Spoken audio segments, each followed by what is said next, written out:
আল্লাহর নিয়মে চললে মসজিদে যদি শান্তি পাওয়া যায়, আল্লাহর নিয়মে দুনিয়াটা চললে দুনিয়ায় শান্তি না অশান্তি? আল্লাহর নিয়মে বাংলাদেশটা চললে শান্তি না অশান্তি? যে আল্লাহর জমিনে আপনি আল্লাহর গোলাম হিসাবে আছেন, আপনি দেখতে পাচ্ছেন। এটার জন্য কামিল পাশ করা জরুরি না। ওই যে বললাম, আমার কেউ মাদ্রাসা ছাত্র, কেউ ইমাম, কেউ রাজনৈতিক নেতা, কেউ টিভি টক শো, এক একভাবে এক একজন চেনেন।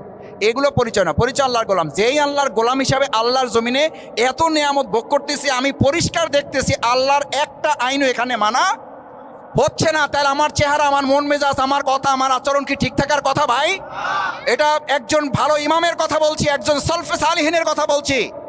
আল্লাহর জমিনে তুমি বিচরণ করো, আল্লাহর জমিনে আল্লাহর নিয়ামত তুমি ভোগ করো, অথচ ওই আল্লাহর জমিনে আল্লাহর দ্বীন কায়েম নাই, আল্লাহর আইনগুলো মানা হচ্ছে না, আল্লাহর সমস্ত আইনগুলোর বিপরীতে মানুষের আইনগুলো চলে। তোমার চেহারা পরিবর্তন হয় না, তোমার কণ্ঠে কোনো উচ্চ ধ্বনি প্রকাশিত হয় না, তোমার মধ্যে সামান্য ঈমান আছে, এটা প্রমাণ হয় না।